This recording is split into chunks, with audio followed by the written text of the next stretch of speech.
오늘 우리에게 주시는 하나님의 말씀 빌립보서 4장 1절부터 9절까지의 말씀입니다. 제가 가진 성경으로는 신약성경 322쪽입니다. 빌립보서 4장 1절부터 9절까지 말씀 제가 봉독해 드리도록 하겠습니다. 그러므로 나의 사랑하고 사모하는 형제들, 나의 기쁨이요 면류관인 사랑하는 자들아, 이와 같이 주 안에 서라. 내가 유오디아를 권하고 순두개를 권하노니 주 안에서 같은 마음을 품으라. 또 참으로 나와 멍에를 같이 한 내게 구하노니 복음에 나와 함께 힘쓰던 저 여인들을 돕고 또한 글레멘도와 그 외에 나의 동역자들을 도우라. 그 이름들이 생명책에 있느니라. 주 안에서 항상 기뻐하라. 내가 다시 말하노니 기뻐하라. 너의 관용을 모든 사람에게 알게 하라. 주께서 가까우시니라. 아무것도 염려하지 말고 다만 모든 일에 기도와 간구로 너희 구할 것을 감사함으로 하나님께 아뢰라. 그리하면 모든 지각에 뛰어난 하나님의 평강이 그리스도 예수 안에서 너희 마음과 생각을 지키시리라. 끝으로 형제들아, 무엇이든지 참되며 무엇에든지 경건하며 무엇에든지 오르며 무엇에든지 정결하며 무엇에든지 사랑받을 만하며 무엇에든지 칭찬받을 만하며 무슨 덕이 있든지 무슨 기림이 있든지 이것을 생각하라. 너희는 내게 배우고 받고 듣고 본바를 행하라. 그리하면 평강의 하나님이 너희와 함께 계시리라. 아멘. 오래된 복음성가인데요, 똑바로 보고 싶어요 라는 찬양을 혹시 아십니까? 최성원 선생님이라는 분이 작사 작곡하신 곡인데 처음에 이렇게 시작합니다. 똑바로 보고 싶어요 주님, 온전한 눈짓으로. 똑바로 보고 싶어요 주님, 곁눈질하긴 싫어요. 2절 첫 가사 또 이렇게 됩니다. 똑바로 걷고 싶어요. 주님, 온전한 몸짓으로 똑바로 걷고 싶어요. 주님, 기우뚱하긴 싫어요. 오늘 본문을 보면서 저는 이 곡이 생각이 났습니다. 특별히 첫 부분에 공감이 갔습니다.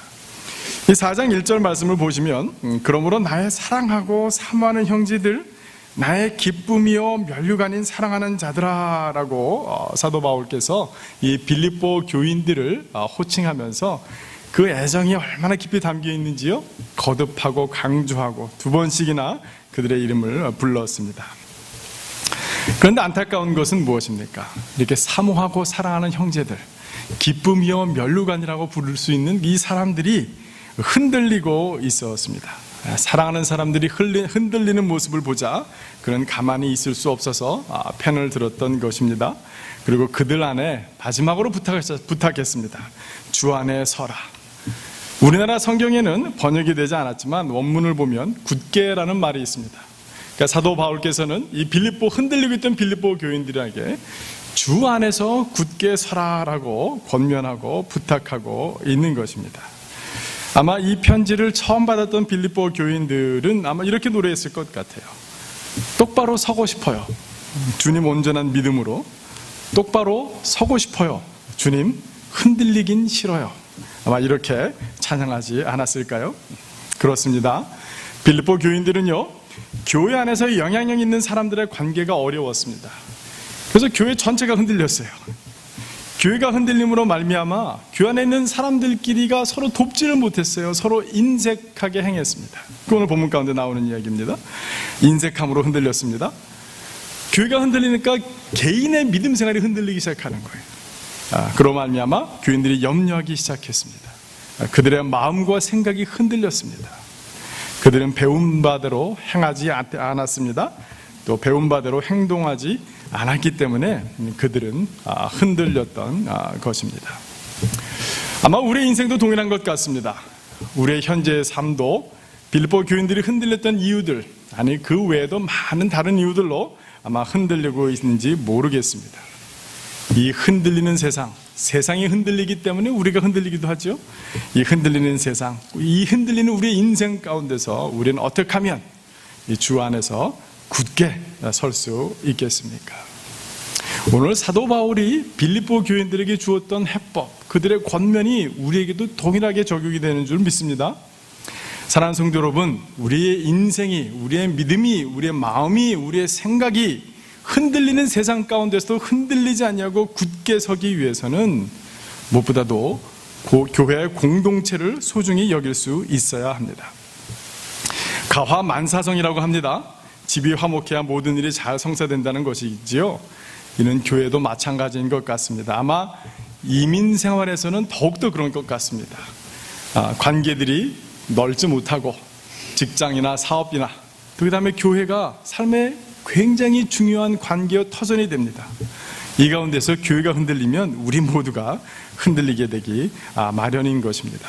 교회가 안정되고 교회가 즐거워야 우리 가정도 복되고 내 영혼이 평안한 것입니다.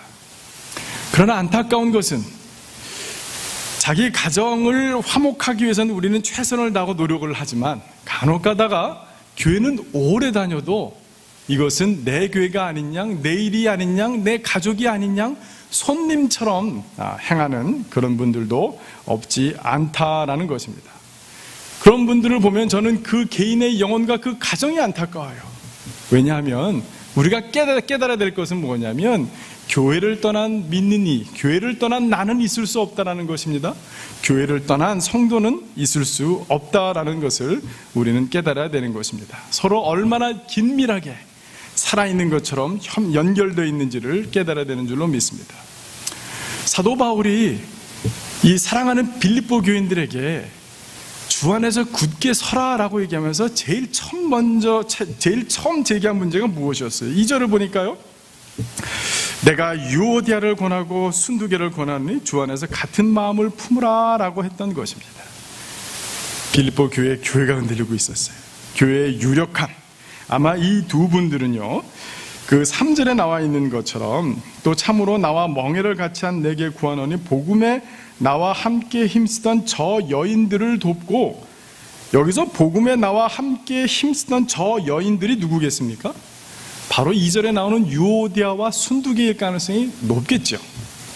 그들을 도와야 된다라고 얘기했는데요, 이 유오디아와 순두계야말로 아마 이 빌립보의 교회가 개척하는 시점부터 복음을 위하여 사도 바울과 협력했던 그런 분들인 것 같아요. 교회의 유력한 지도자들이었습니다. 오늘날 표현하자면 우리 여선교회 회장, 여선교회 총무님이실지도 모르겠어요. 근데 이 두 분들이 서로 생각이 달랐어요. 서로 마음이 달랐어요. 그래서 교회가 흔들리게 되었던 것입니다. 제가 이 두 분의 이야기를 보면서 화목해야 됩니다. 한마음이 돼야 됩니다. 그런 말씀보다 이 두 분의 케이스를 제가 정확히는 알지 못하지만 제 마음 가운데 안타까운 것은 무엇이냐면, 둘이 서로 옳다고 끝까지 고집하고 있는 모습. 교회보다 누구를 더 앞세운 것이에요? 자기 자신을. 사랑하는 성도들보다, 복음보다 누가 더 옳은 것이에요? 마치 교회 신앙생활을 내 생각이 맞아, 내 의견이 맞다는 것을 증명하기 위해서 살아가는 사람처럼 안타까운 일은 없는 것 아니겠습니까? 여러분, 교회보다 교회 공동체의 평안과 정말 교회 공동체의 번영과 교회 공동체 안에서 주님의 은혜를 함께 누리는 이것이야말로 얼마나 소중한 것입니다. 얼마나 소중한 것입니까? 누구보다도, 내 자신의 생각보다도, 내 자신의 감정보다도, 내 자신의 자존심보다도 더 소중한 것이 교회 공동체의 평안함을 믿는 저와 여러분이 되기를 주님의 이름으로 축원합니다. 사랑하는 성도 여러분, 이렇게 두 분이 싸우다 보니까 어떻게 되겠어요? 자연스럽게 그분을 지지하는 사람들이 있지 않았겠어요? 교회가 거의 둘로 나눠질 지경이 아니었겠습니까? 누가 소외되었어요? 누가 소외되었어요? 글레멘드라는 사람이, 아니 그 외에도 복음 안에서 함께 수고했던 사람들이 마땅히 도와야 되는데 그들을 돕지 못하는 소외되는 사람들이 생겨났다, 이 말입니다. 이것처럼 우리의 마음을 아프고 그리스도의 몸된 교회가 아픈 것이 없습니다. 이 모든 것들 가운데서 가장 놓치지 말아야 될 것이 무엇이에요? 우리는 다 last name, 성들이 다 다르지만 그리스도 안에서 우리는 한 족보 안에 들어와 있는 사람이라는 것을 알아야 된다는 것입니다. 제 얘기가 아니라 사도 바울이 얘기해요.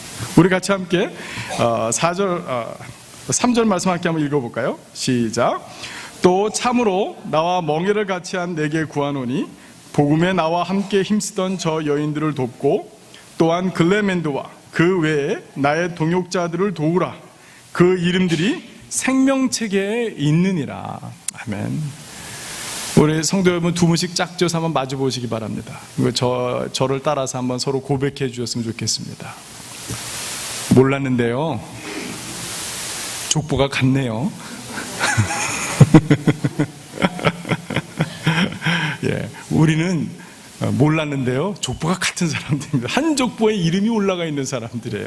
예수 그리스도의 생명책에 같이 이름이 기록된 자들이기 때문에 그들 안에서 함께 서로를 돕고 세우는 일이야말로 가장 중요한 것이 아니겠습니까? 한 가족이기 때문에 그렇습니다. 우리는 이 교회의 손님이 아닙니다. 이 교회는 우리가 함께 만들어가야 되는 바로 그런 나의 소중한 삶의 터전인 공동체이심을 믿으시는 저와 여러분 되기를 주님의 이름으로 축원합니다. 우리는 어떻게 서로 도와야 되겠습니까? 아마 후반부에 나오는 두 번째 나오는 글레멘드와 그 외에 나의 동역자들을 도우라, 이 얘기는 아마 경제적으로 좀 도우라는 얘기였던 것 같아요. 그러나 그 앞에 나왔던 유오디아와 순두계, 그 두 분은 3절에 보니까 그렇게 나와 있죠. 복음에 나와 함께 힘쓰던 저 여인들을 돕고, 이 여인들 두 분은 경제적으로 도우란 얘기가 아니었을 것 같아요. 어떻게 하든지 그 사람 둘 밑에서 함께 협력했던 그 사람들 지지하는 사람들, 당신들끼리 협력하도록, 화해하도록 먼저 노력하십시오. 저 분들이 화해할 수 있도록 도우십시오. 아마 그런 것 아니겠습니까? 교회 공동체의 가장 큰 신비는 무엇이냐면, 다양한 사람들이 모였고 그 모인 사람들의 필요가 다 서로 다르다는 것입니다. 필요만 다릅니까? 여러분 감사하십시오. 우리의 성격이 다 다른 것을, 우리의 기질이 다 다른 것을, 우리의 은사가 다 다른 것을 하나님께 감사하시는 저와 여러분 되길 주님의 이름으로 축원합니다. 그것이 서로를 돕고 세우는 하나님의 방법이기 때문에 그렇습니다. 어떤 사람은 이런 필요를 바라볼 줄 압니다. 어떤 사람은 이런 필요를 채워줄 줄 압니다. 사랑하는 성도 여러분들 가운데는 제가 하지 못하는 일들을 하시는 분들이 얼마나 많은지 몰라요. 저는 그것으로 인해 하나님께 얼마나 감사한지 모르겠습니다. 저는 여러분들의 모든 필요를 다 채워줄 수 없습니다. 그러나 제가 하나님께 감사하는 것은 우리가 한 생명책에 기록되어 있다는 사실 하나만으로, 우리가 서로 다른 필요를 가졌지만 서로 다른 기질과 성격과 은사를 가졌다는 그 사실 하나만으로도 기뻐하고 감사할 수 있다면, 그것이말로 교회 공동체를 앞세우고 내 인생 가운데 먼저 세우는 그런 축복이 됨을 믿으시는 저와 여러분의 되기를 주님의 이름으로 축원합니다. 두 번째로, 이제 사도 바울은요, 이 공동체의 삶이 얼마나 소중한 뭔지 얘기한다면 개인의 삶으로 약간 이렇게 돌아오시는 것 같아요. 우리 개인의 삶을 위해서 사도 바울이 우리에게, 빌립보 교인들에게 주었던 권면, 아니 우리에게 주는 권면은 무엇이냐면 바로 4장 4절 말씀인데요, 우리 함께 큰 목소리로 함께 합독하도록 하겠습니다. 시작. 주 안에서 항상 기뻐하라. 내가 다시 말하노니 기뻐하라. 예, 그렇습니다. 사도 바울은요, 우리 개인의 영혼들이 주님 안에서 굳게 서기 위해서는 뭐예요? 기뻐하라. 그것도 항상 기뻐하라라고 말씀하고 계십니다. 여기서 항상 기뻐한다는 것은 구체적으로 두 가지의 믿음이 필요합니다. 우리가 항상 기뻐하기 위해서. 첫 번째로는요, 주님께서 갚아주신다. 따라해 주시기 바랍니다. 주님께서 갚아주신다. 이것을 우리는 알고 믿어야 됩니다. 주님이 갚아주시니까 나는 오늘 옆에 있는 사람에게 관용을 베풀 수 있는 것입니다. 주님이 갚아주실 것이기에 나는 저 사람을 도울 수 있는 것입니다. 주님께서 나를 세워주실 것이기 때문에 나는 저 사람을 먼저 세워줄 수 있는 것입니다. 우리가 주님께서 갚으시는 분이다라는 사실을 믿지 못한다면 우리는 관용을 베풀 수 없을 것입니다. 주님이 갚으시기에 나는 지금 손해볼 수 있는 것입니다. 얼마 전에 우리 사랑하는 박길 목사님과 박한나 사모님이랑 주일 점심 먹고 친교를 나누는데 두 분의 이별에서 떨어지지 않는 말씀이 있어요. 이민생활 오랫동안 어려운 시절에 목회하시면서 이렇게 평생 이렇게 살아오신 두 분의 입술 가운데 이 떨어지지 않는 말씀, 얼마나 귀한 고백입니까? 주님은 외상이 없으시다. 평생 주님 위해서 교회에서 목회하신 두 분, 그 노 목사님 부부께서 지금의 삶을 이렇게 돌아보시면서 하는 고백이 무엇이었냐면, 주님께는 외상이 없습니다. 그 말씀이 얼마나 감동이 되고, 오늘 말씀을 준비하면서도 그 두 분의 그 말씀이 제 마음 가운데 깊이 다시 한번 와닿았습니다. 그러나 주님께서는 이 땅에서만 갚으실까요? 5년 전에 한 일을 오늘 갚으시는 것일까요? 아닙니다. 오늘 본문 중에요, 5절에 보면 너의 관용을 모든 사람에게 알게 하라, 주께서 가까우시니라 라고 얘기하고 계시는데요, 여기서 주께서 가까이 하신다는 얘기는 내 옆에 계신 것처럼 가까이 하신다는 그런 뜻도 있겠지만, 그보다 무엇이 더 강하냐면 주님의 재림의 때가 곧 가까웠다라는 얘기입니다. 여러분, 주님의 재림의 때, 주님이 다시 오셔서 하는 일이 무엇이에요? 갚아주시는 겁니다. 심지어는 내가 한 모든 수고, 이 땅에 살아가면서 주님 때문에 당한 모든 손해, 모든 아픔, 이 땅에서 다 갚아지지 않더라도 언제 다 갚아져요? 주님 다시 오시면, 내가 주님 만나면, 내가 천국 가면 주님이 갚아주신다라는 거예요. 여러분, 이건 무슨 뜻입니까? 우리 주님은요, 외상한 거 쌀 한 톨이라도 다 갚으신다는 분이에요. 끝까지 갚으신다는 말이에요. 완전히 다 갚으신다는 말이에요. 이 세상에서 못 갚으시면, 못 갚으신다는 말이 참남한 말입니다. 못 갚으시지 않지만, 하나님의 이 세상을 운영하시는 원리 가운데 갚을 수 없는 영역들도 분명히 있습니다. 그러나 그것은 천국 가면 우리 주님께서 다 갚아주실 것이다. 주님이 가까우시다. 주님의 재림이 곧 다가온다. 그렇기 때문에 오늘날 인색하지 마라, 관용을 베풀라, 도우라, 세우라, 나누라 라고 말씀하시는 주님인 줄 믿으시기를 바랍니다. 내일 우리가 원래 야유회 갈 겁니다. 야유회 가지만 어떤 야유회 갔더니요, 어떤 형과 동생이 있었는데요, 어린아이들의 특징이 무엇입니까? 남이 하는 건 더 좋아 보이고, 형이 하는 건 다 뺏고 싶고, 다 형이 갖고 놀고 싶고, 다 제가 갖고 놀고 싶은 게 그 특성입니다. 그죠? 형제가 이렇게 야유회를 가서 엄마 아빠는 열심히 바베큐 하고 계신데 애들이 놀고 있는데, 형이 농공 갖고 놀면 동생이 이제 잘 갖고 놀다가 또 형 농공 뺏고, 형이 또 야구공 갖고 놀면 그것도 뺏고, 온갖 형이 갖고 노는 장난감은 다 뺏는 거예요. 그런데 이 형은 바보 같은 사람이에요. 다 동생이 달라면 다 줘요. 다 줘요. 물어봤답니다. 왜 그럴 수 있었느냐? 소풍 왔는데요, 야유회 왔는데요, 여기는 우리 집이 아닌 거려. 집에 가면 더 좋은 것 있는 거려 라고 대답했다고 해요. 어디 가면? 천국 가면, 시민권을 갖고 있는 그 하늘나라 가면 나의 더 좋은 것, 영원히 뺏길 수 없는 것, 그때 가서 받으면 되는 것입니다. 이 땅에서 영원히 간직할 수 없는 것, 하늘나라에서 영원히 내 것이 될 것을 위해서 그것을 희생하는 것, 아깝지 않은 것입니다. 사랑하는 성도 여러분, 그 믿음으로 항상 기뻐하시는, 내가 손해봐도 기뻐하고, 먼저 나누어줘도 기뻐하고, 내가 먼저 세워줘도 기뻐하시는 저와 여러분이 되길 주님의 이름으로 축원합니다. 두 번째로, 우리가 주님 안에서 항상 기뻐할 수 있는 이유는 무엇이냐면, 주님께서 염려를 맡아주시기 때문에 그렇습니다. 주님께서 우리의 삶을 돌보신다는 사실을 믿을 때 비로소 우리는 주님께 우리의 염려를 던져버릴 수 있는 것입니다. 우리는 모든 염려를 주님께 기도와 간구로 맡겨야 합니다. 이는 주님의 명령이기 때문에 그렇습니다. 이것은 우리가 순종해야 될 영역입니다. 그러나 염려는요, 우리의 마음을 나눕니다. 내 마음이 파괴돼요.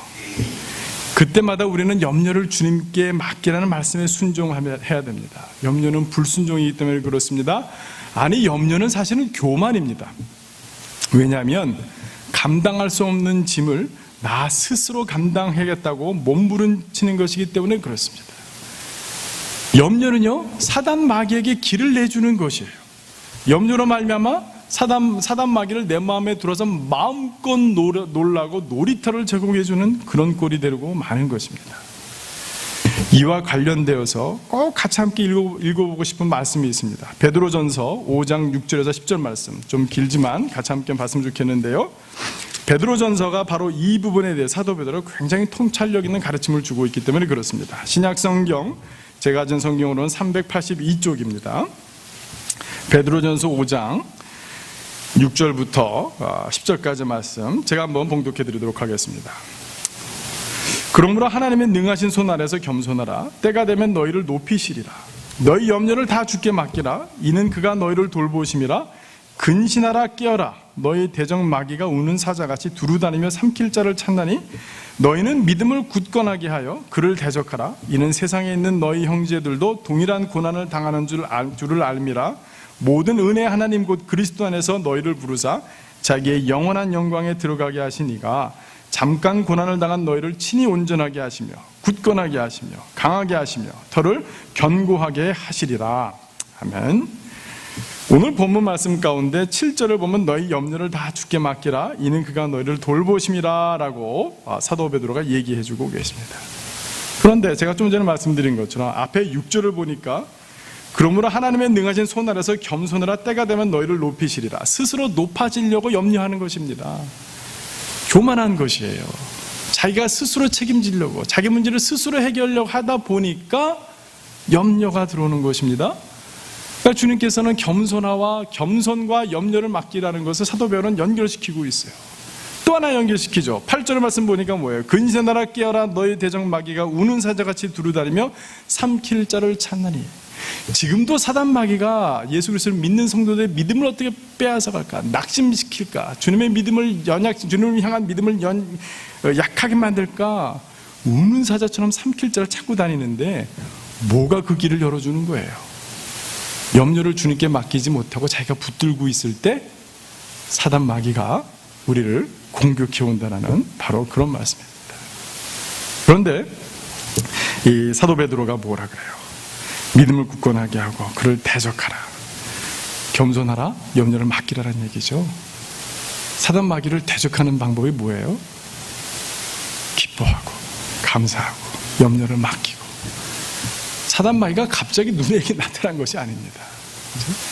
우리는 염려를 주님께 맡기는 것이야말로 사단 마귀를 대적해내는 가장 강력한 방법을 믿으시는 저와 여러분이 되기를 주님의 이름으로 축원합니다. 이렇게 주님 안에서 항상 기뻐하는 자들은요, 주책 맞아요.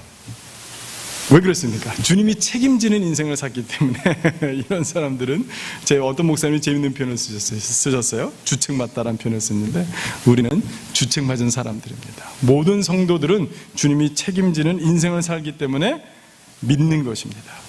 그리고 염려가 찾아와도 기뻐합니다. 고난이 찾아와도 기뻐합니다. 힘들어도 기뻐합니다. 손해봐도 기뻐합니다. 다른 사람들은 너의 인생이 좀 흔들리는 것 같아 그래도 내 마음은 흔들리지 않아 라고 기뻐하는 것. 왜냐하면 우리에게는 예수님이 계시기 때문에 그렇습니다. 그리스도의 평강이 우리의 마음과 생각을 지키기 때문에 그렇습니다.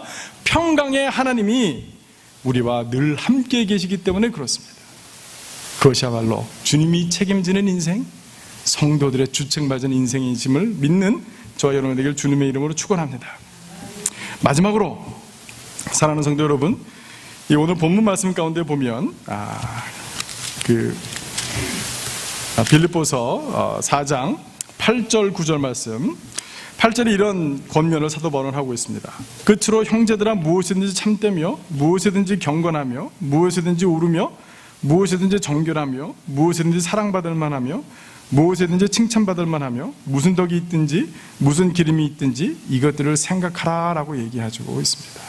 사실은 사도 바울은 그 앞에 있는 모든 말씀을 끝에 이 정초시킨다 그러죠. 단단히 붙들어지는 닷과 같은 그 말씀을 끝으로 라고 얘기해주고 있습니다. 왜냐하면 우리의 생각이 중요하기 때문에 그렇습니다. 우리의 생각이 우리의 마음을 지배하고 우리의 마음이 우리의 행동을 지배하고 우리의 행동은 우리의 습관을 지배하고 우리의 습관은 우리의 운명을 지배하기 때문에 그렇습니다. 사도 바울은 이 모든 것 가운데 생각하라 하셨는데 무엇을 생각하라 그랬어요? 내 뜻? 내 생각? 내 마음? 내 감정? 내가 옳다고 생각하는 것? 그거 먼저 생각하라 그랬어요? 하나님께서는 여기 굉장히 많은 걸 생각하라 하셨는데 없는 것 딱 하나 있어요. 너 없어요. 그죠? 우리가 생각할 때 무엇이든지 참된 것을 먼저 생각해라. 경건한 것이 무엇인지 생각해라. 무엇이 옳은지 생각해라. 무엇이 정결한 걸 생각해라. 어떻게 하면 사람들에게 사랑받을까 생각해라. 어떻게 하면 칭찬받을 만한 일인지, 어떻게 하면 덕이 되는 일인지, 어떻게 하면 사람들이 이걸 참 잘한 일이라고 기릴 일인지 생각하라는 거예요. 그것이 무슨 길이냐? 하나님의 평강의 하나님이 함께 하시는 길이다라는 것입니다.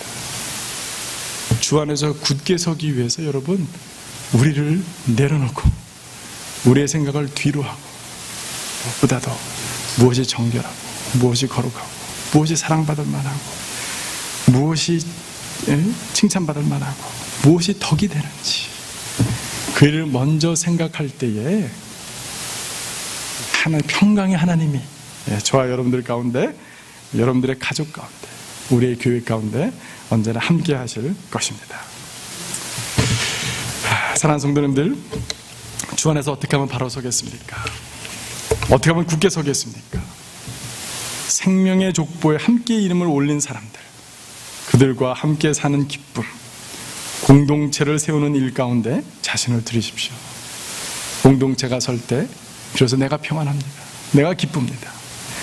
두 번째로 주님께서 갚으시는 분이십니다. 우리 인생을 책임지시는 분이십니다. 그러니 어떤 일을 당하든지 그 안에서 기뻐하십시오. 마지막으로 늘 자신의 뜻이나 생각보다 경건한 것, 옳은 것, 정결한 것, 사랑받을 만한 것, 칭찬받을 만한 것, 덕이 되는 것, 그리고 기름이 되는 것이 무엇인지를 생각하고 그것을 행동에 옮기심으로 말미암아 그리스도의 평강이 우리의 마음의 생각을 지키시고 평강의 하나님이 여러분과 함께 하시는 놀라운 축복 가운데 바로 서시는 저와 여러분이 되기를 주님의 이름으로 축원합니다.